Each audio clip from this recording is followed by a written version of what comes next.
Let's talk that week in February where you had the Super Bowl and the Olympics. And so, from a management standpoint, going into that, the month and a half, 6 weeks before, how do you kind of keep track of all of those things? And I know you're big on putting great teams together. So, sort of, how did you what was those 6 weeks, 2 months like for you? Checking all the expense reports.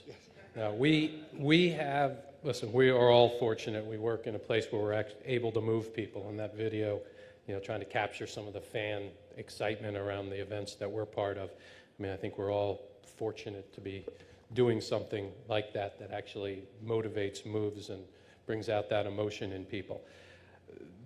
A lot of that translates into our team, and we have a big team of people, obviously with football and the Olympics, and they were tied together, separated by only 4 days this year.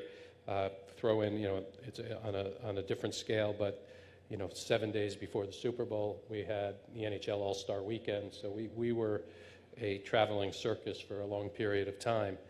But the passion that our teams put into what they're building, first from the logistics, the planning, the coverage, and coverage plans is amazing. From a management point of view, it's about having great leaders, giving them authority, holding them accountable, having a smart plan going in, and the fact that they were all tied into 1 2 week period there, or a week period there, just meant the planning had to be all that much smarter and all that much more buttoned up. About 150, we had about 2,500 or so people, I think, over in Korea.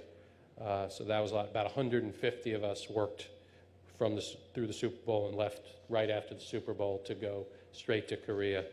Some talent, some management, a lot of production personnel. So there was a lot of a crossover between the two. But from an Olympic point of view, we send 100 shipping containers in advance full of equipment, everything from equipment to tables and chairs to food, so that we are our own traveling entity.